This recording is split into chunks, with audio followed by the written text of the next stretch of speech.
especially with children, they see their parents' aggression, okay, even domestic violence, okay, and the child grows up and does the same thing, and so it's called the cycle of abuse, okay, and the cycle of abuse will keep continuing until it is addressed and broken at some point.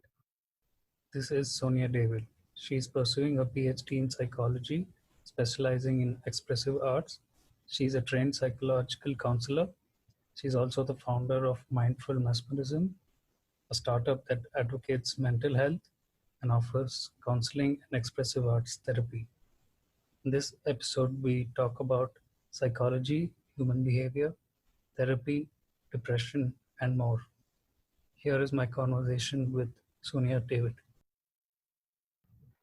To me, human aggression and behavior in general seems to be sensitive to geographic location and immediate social connection and also culture. Is this a valid assumption? It actually is because psychology is different in every region and every culture. Culture does definitely play a big part of it, especially with respect to sociological perspectives and other sociological aspects. So yeah, that is really a big part of it. Yeah, culture does play a really important role. Considering that, I'm curious to know how many people are working on this in India. Are there enough people looking into related issues, be it in academia So or applied psychology? right. So, in terms of mental health professionals today, we do have a scarcity of mental health professionals. There has been research done by NIMHANS in over 20 states in India, and this is fairly recent research. And there has been a lot of concerns about the scarcity of mental health professionals with respect to psychiatrists, with respect to psychiatric social workers, also counselors and psychologists. But there are quite a few people actually working on this. There are a lot of people taking up psychology.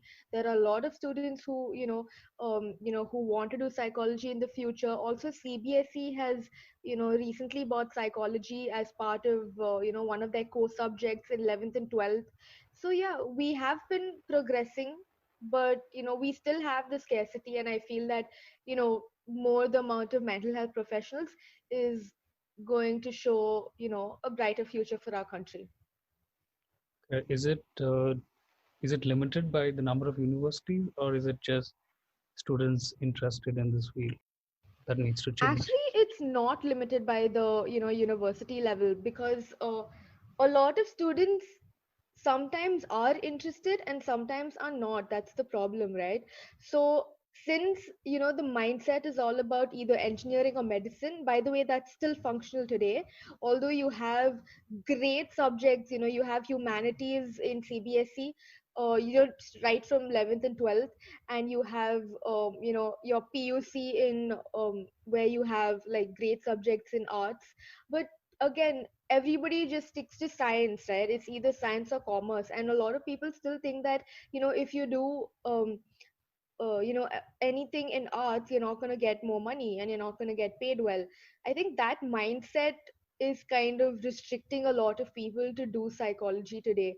Also, I've seen and worked with a lot of engineers who have been working in the IT sector, um, who are interested in psychology and who wanted to do psychology, but then their parents didn't really allow them. So yeah.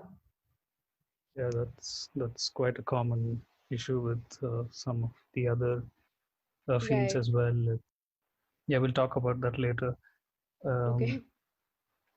so, what else is different with psychology and practice locally?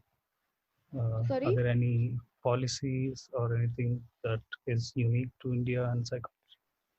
Yeah, so a lot of psychologists were part of the national education policy, which was just passed this year. The Mental Health Act from 2017 also is functional. So it's not like nothing's changing. A lot is changing, and obviously our growth is definitely slow.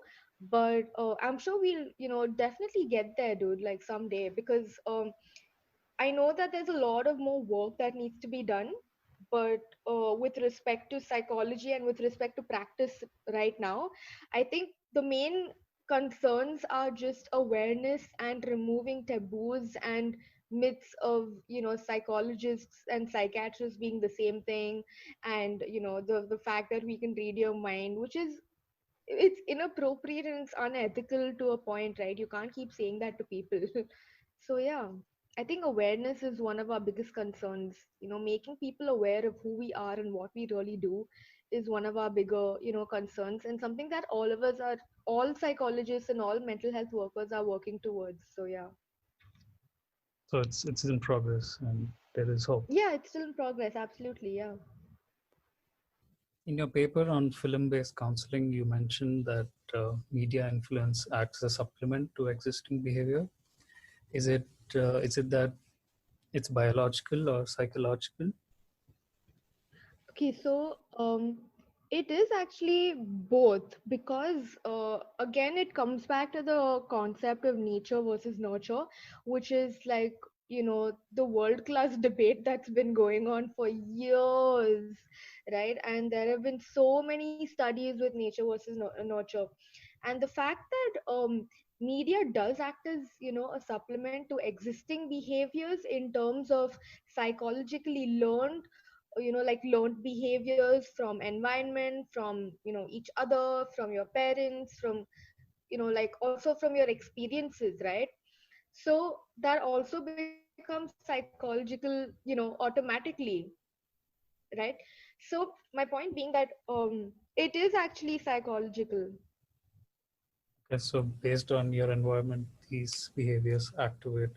So, Yeah. so is it that biologically there are these mechanisms which previously might help you in some way, but the environment activates certain behaviors? Right, right, yeah. Biologically, as in your physiology changes, right? If you have a certain behavior, for example, if you're binge eating, which is psychological, okay, it's a psychological behavior, but your I'm sorry, your physiology is getting affected, right? So it is interconnected in so many ways. That's the mind body connection, right? So yeah. Being conscious about our actions, both physical and vocal, is very powerful, at least as far as I know. Uh, and also, to me, this is what makes psychology so fascinating and also valuable, Okay. especially when I read something in human behavior and become aware of the consequences. It puts me in complete control. But this Right. also means that effort must be taken to understand and become Absolutely. self-aware. So how does one become Absolutely. more aware? Um, okay, so see, you can't help someone who doesn't want to be helped. Okay, if you want to help yourself, or if a person wants to be helped, they will find help, or they will seek out help. A lot of people, especially, as psychologists, we meet so many people and we work with so many people, and there are times where our clients just don't are not willing to be helped. And then you can't really pamper your client, and you can't really lure them to, and tell them that, hey, this is wrong behavior and this is what I need you to know. But the only thing that we can do is just, put all the information on the table, and it depends on them if they want to take it or not. So one of the ways how we can become self-aware is by making an effort to, as you said rightly, making an effort is so important, because some of us want to change, but then we won't do anything about it. And some of us who want to change will try our level best to do a lot of things about it. So that's the best part about, our willingness, right? For us also to be willing to be open minded to a lot of things. Sometimes us being narrow minded, or having certain mindsets or schemas, kind of tamper, with making an effort to change ourselves. So yeah. And how does this process differ with children and young people? So Should there be some again, it's special very training? subjective. Right. So again, it's very subjective, right? So, like, what might be effective for me might not be effective for you, or might not be effective for a child, or what might be effective for a child might not be effective for a lot of other people. So it's really subjective. There are a lot of individual differences, but then again, it depends on, see, with children, it's easy because you've been through that stage and you understand how things work at their level as well, right? But with adults it's a little tricky because it's very hard to completely empathize with another person unless you've actually gone through that situation, right? So one of the ways how I deal with this and how I help people become self-aware is just by putting the information on the table, telling them the consequences, telling them that okay, this is the cause of whatever you've behaved, okay, whether it's right or wrong, however you feel, and this is what the consequences are going to be. So it's just plain and simple. Sometimes when a child lies, and children, they'll just look at your face and lie. There are so many children who do that, and it's sometimes scary because if we don't address it in childhood, they might really become pathological liars when they grow up. And something that I do is I kind of just tell them, see, this is why you lied. It's okay now. I'm not judging you. But then these are what the consequences are going to be. Your parents are going to be called, and, the teacher is not going to like it. And, you might be punished sometimes. And and then the child finally realizes that, oh, this is something that's really wrong and it's not acceptable, so I have to stop doing it. So this is one of the ways how I deal with helping people become self-aware. Yeah. So it's really helpful to bring this out at a younger age so that the Absolutely, children absolutely, understand yeah. what is going to happen if this keeps going on. For example, Absolutely, yeah. again in your paper, you talk about the study carried out at Shepherd Center, where they treat over 100 adolescent girls for their mental Adolescent girls, yes, yes, for their in mental Baltimore, yes, I'm aware yes, of yes. that. So you mentioned that the girls in treatment stayed in their metaphor of the films or came out of it into the Right, personal, uh, as far as right, their defenses would allow, uh, and that they were defending against sadness, depression, anxiety, right, etc. exactly, right. How do these defense mechanisms develop, uh, and what are they? That's so this is actually very subjective. Like in psychology everything is subjective, man. Like you have individual differences with everything has individual differences. So even with these girls that the researcher who was working, the girls that he was working with, it's so important to understand that okay, let's say a child's defense mechanism is probably cornering himself. Okay, that's his physical defense mechanism, but mentally we have so many defense mechanisms that keep running through our minds every single day. Okay, all like every minute too, because the fact that we always want to feel safe, right? That's our goal, like both physically and mentally. Like we don't want to talk too much or disclose too much to other people. We want to be cautious about it. So not disclosing too much is also a type of defense mechanism. And the fact that like it's so common with everybody that it's also subjective. Okay, and like sometimes disclosing too much might be a defense mechanism for someone, and not disclosing will also be a defense mechanism for someone. So that's just how subjective it is, and that's just how they work. So yeah. So this must make these studies really difficult, and I mean there is no common solution, I guess. See, there will never be a common solution in psychology, because if you're dealing with one client, it does not mean the other client will have the same same concerns. If you're helping one client with, let's say, a certain type of therapy, the other client, it might not even work on that guy, that person. So it's very important for us also to be open minded, and for us to understand what will actually help and what will actually work with the client. And sometimes with children, no, what happens is very easy for them to just say, we'll just ask him, so what are your hobbies, what do you like to do? And they'll give you a list of things that they like to do, and so we know how to how to deal with it and how to work with them. So we can use those things and help them so that they're comfortable as well. So yeah. Okay, so it's a long program where it takes time to understand Absolutely, and for yeah. Like correct. counseling is not an overnight process at all. When you're receiving mental healing, it's going to take time. Sometimes it takes years, and sometimes it takes sometimes for some people it just takes one session and they feel better, and they feel healed. And sometimes for some people it takes years and years. So it really does depend from individual to individual. I know there's a word for this, but I can't recall. But does aggression pass on from others around them?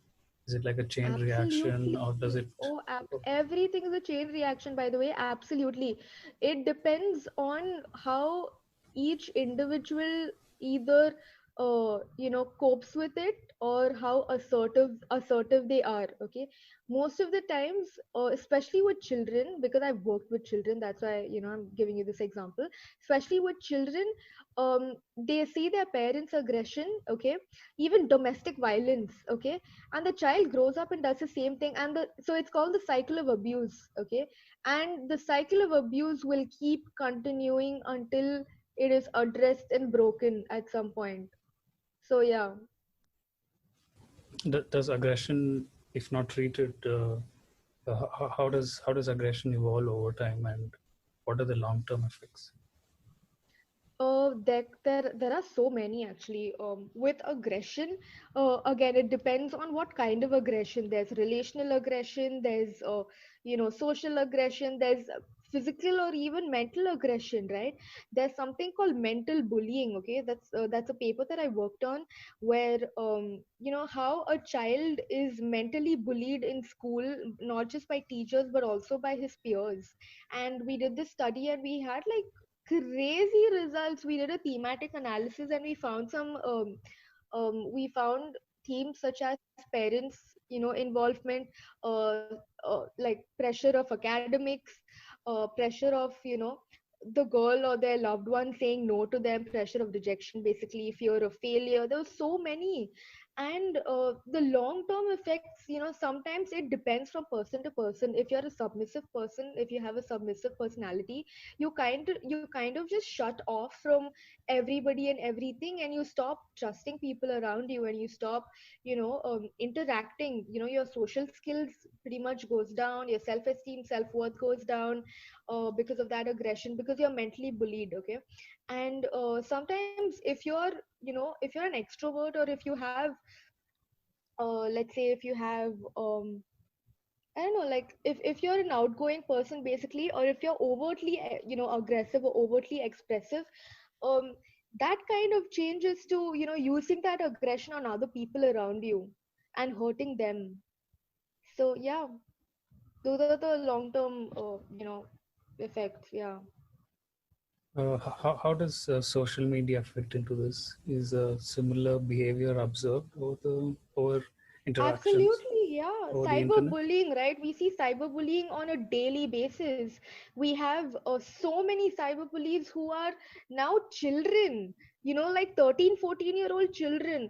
Also, there are people who are like 10 or 11 years old, who are, who have their own phones today, and they are given access to internet, and, they're on Facebook and Instagram and all of that. And there are, I think 16, 17-year-old girls who kind of put provocative pictures on Instagram. There's so many things that are happening, and it's scary because social media plays such a big role, and especially during the time of COVID right now. It's crazy because social media is all we have, right? So it's very scary because it does play an immense amount of role. Yeah. Yeah, you mentioned, yeah, COVID does has increased time on social media, Right. and it's quite difficult to control and limit Right. usage. Okay, let's talk a bit about depression. What is depression, and how does therapy help battle depression? Okay, so depression is a term that's so overused today. It's sometimes very funny, okay, because we have children who are sad and upset, and they're like, I'm feeling depressed today. But no, depression is not one episode. It's prolonged episodes of low, feeling of low, also like I'm sure you know what I'm talking about. Yeah. That it also affects your physical body, right? Because sometimes you stop eating, sometimes you start binge eating, sometimes you're so this is again, very subjective from person to person. Okay, like I know people who have started binge eating because they are clinically depressed, and this is for a prolonged period of time. Okay, low moods for prolonged period of time is called depression, by the way. This is just to clarify. Okay, so you can't have one day that's like that where you're feeling really sad and upset and you don't feel like going out. That's not depression. And then the next day you're extremely happy. That's not depression. Okay, so this is from, I think, 6 months. Yeah, so if you check DSM-5, which is the Diagnostic and Statistical Manual, uh, which is like the Bible for psychologists, um I think it's 6 months. Yeah, you can just recheck on that. I'm pretty sure it's 6 months. So yeah, that's basically depression. And therapies that we use a lot of therapy. Something that I use is film therapy. I'm also doing my PhD on it. Film therapy is basically the use of commercial and non-commercial films in therapy to kind of help the process of healing, and also the process of coping with your current situation. Like for example, if a child is depressed, okay, like clinically depressed, okay, which is low moods for prolonged periods of time, I would show him a film that would probably elevate his mood. Okay, and this also is a continuous process, as we mentioned earlier, that counseling is not an overnight thing. It's a continuous journey. It's a journey that you have with your client as a psychologist, and you take that journey together with your client for healing. And sometimes the counselor also feels healed after sessions. So yeah, it is a healing process for both. And so that's something that I use film therapy for depression. Yeah. Is it is film therapy something that is is practiced along with medication, or is it Okay, something? so see, there are psychotic drugs for psychotic drugs, as in prescribed psychotic drugs, okay, not meth and all, but like prescribed by the psychiatrist. Okay, so there are psychotic medications for, and I'm sorry, antipsychotic medications for depression. Okay, and there are a few medications. Yeah. So sometimes, so it depends on the severity of the problem, right? Of the concern. If the client is depressed for a prolonged, like a really long period of time, and nothing's really working, and none of the activities or none of the routines are working, like you've completely lost interest in going out of your house or meeting new people, and just you have stopped socializing and things like that, your eating or your sleeping behavior is changed. So then you do take medication to elevate your mood. So again, therapy and medication work hand in hand. Okay, so this is something that a lot of people don't understand, because a lot of people think it's either therapy or it's either medication, and some people actually prefer medication over therapy because they don't want to address their problem. They just want to feel good, and they want like faster results, right?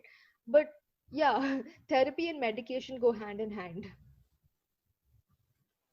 Excuse me for being naive here, but I think we can agree that social media is helping people talk about depression more easily, not Absolutely, and yeah. also reach a In a way, larger absolutely.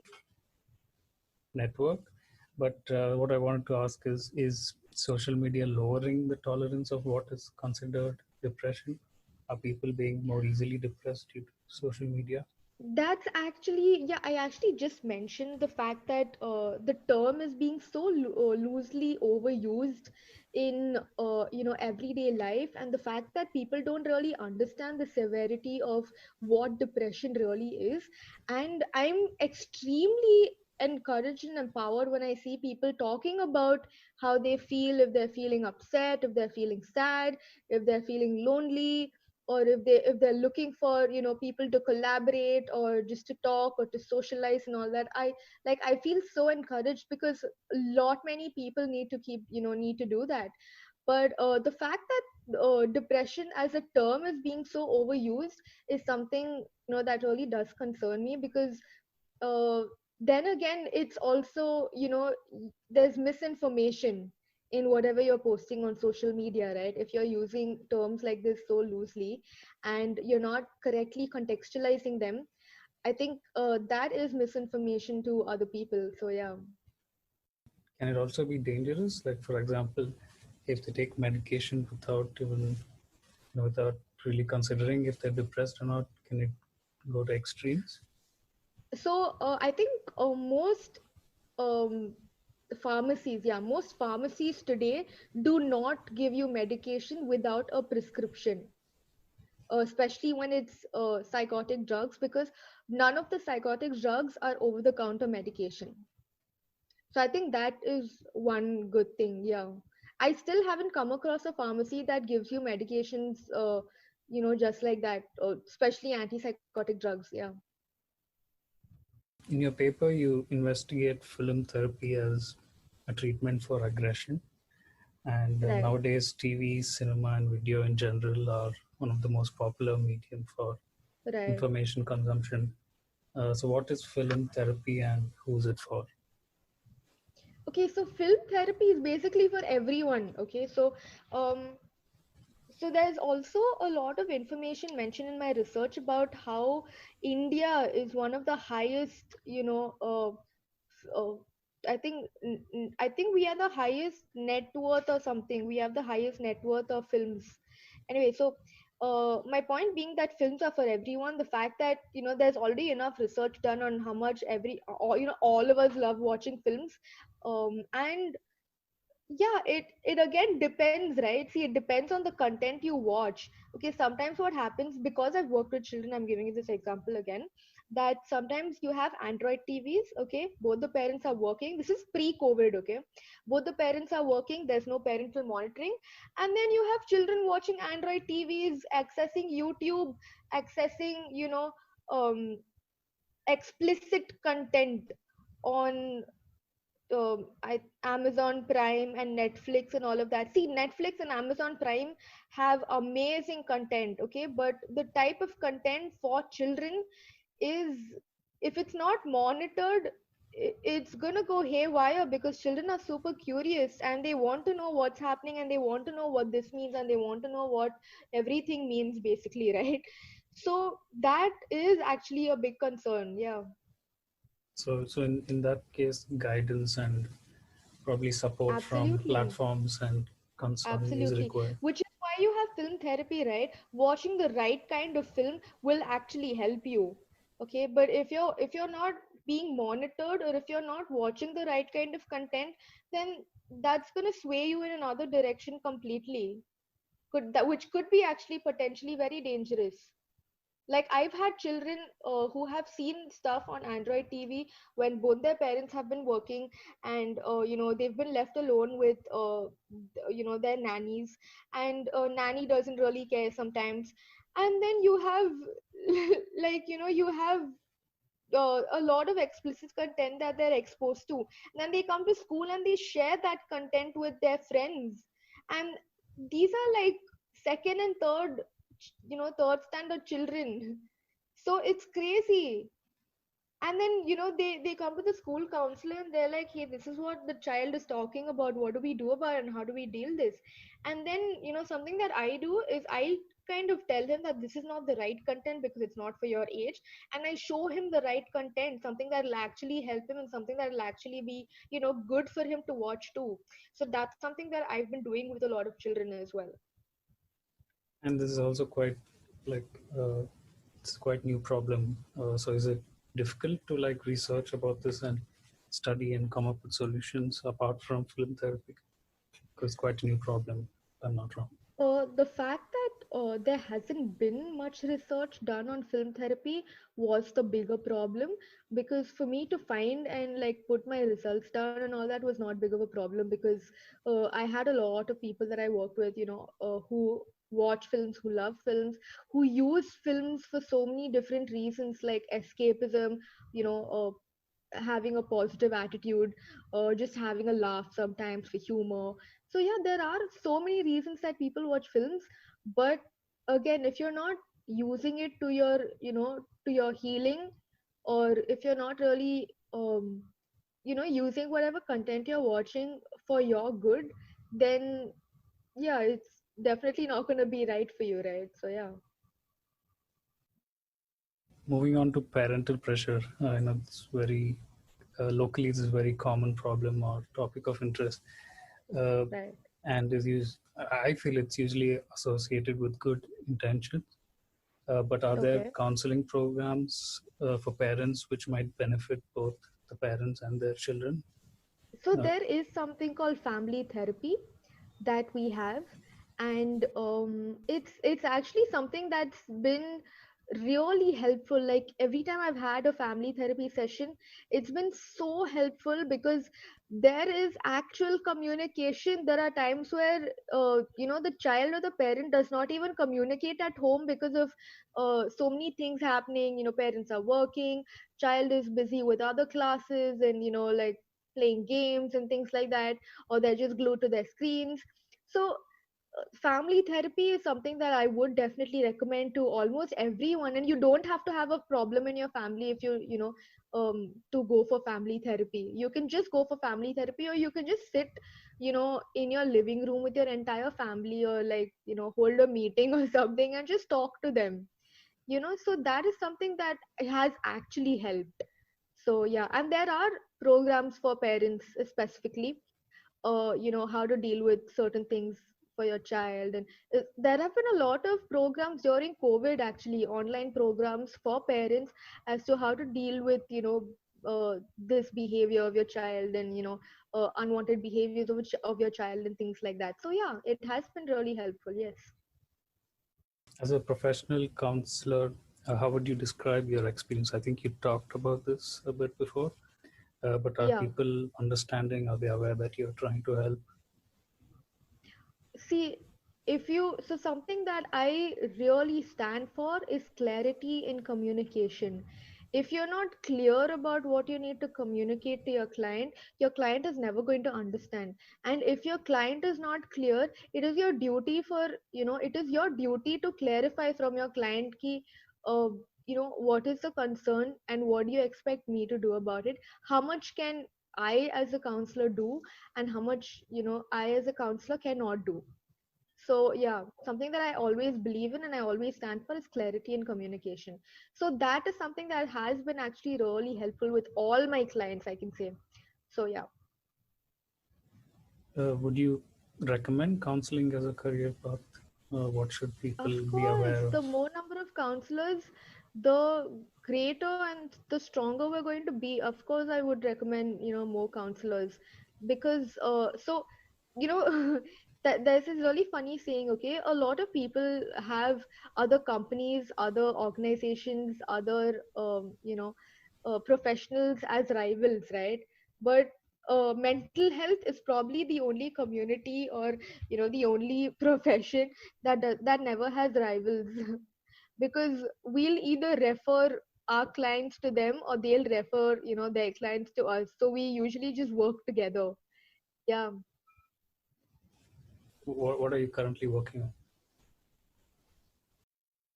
on? With respect to my PhD. Yeah, with respect to your PhD or startup. Okay. Okay, so yeah, so I have a startup called Mindful Mesmerisms based in Bangalore. We are a mental health initiative and an organization that provides individual and group counseling. So we are a group of counselors, clinical psychologists, bibliotherapists, and we also have a physical therapist, not a physiotherapist, but just a guy who can help you physically, heal. So not a physiotherapist, yeah. So yeah, so that is something that we do. And we actually also conduct workshops and events every weekend to enhance mental health awareness and to kind of just more reach out to people, because um, the fact that they think that mental health is inaccessible and unapproachable sometimes is something that we're working against. So we want to let everyone know that it's absolutely accessible and it's absolutely approachable, and all of you guys are welcome. So yeah, so that's about my startup. Yeah, about my PhD. So I'm currently doing my PhD from Jain University. I'm currently in my data collection phase. My PhD topic is on effective film therapy on body image dissatisfaction among adolescents in Bangalore. So I'm working on school going adolescents in Bangalore and addressing their body image concerns. I know it's a very sensitive topic, but yeah, yeah, doing that. So yeah. Can you name some books that you value? Sorry. Can you name some books that you value? So I am a literature freak. So one of my favorite books is um there are too many actually. This is a tough question now. So one of my favorite books at the moment is oh wow, you have got me speechless. Maybe you can name two or three, or if that's too much, then just one. Okay. Hmm. Okay, so one of my favorite books is A Piano Teacher by Alfred Jelinek. I'm into existential literature, so I love Kafka, Camus, and all of that. Marquez, one of my favorite writers. I love Maya Angelou. One of my favorite books would be, hmm, um, I think breast stories from by Maswata Devi. I think she's an absolutely fantastic writer, and I think she recently passed away. And I really wanted to meet her, and I was very saddened when I got to know that she passed away. But she's one of my all-time favorite authors. So yes. Where can people find out more about you and your work?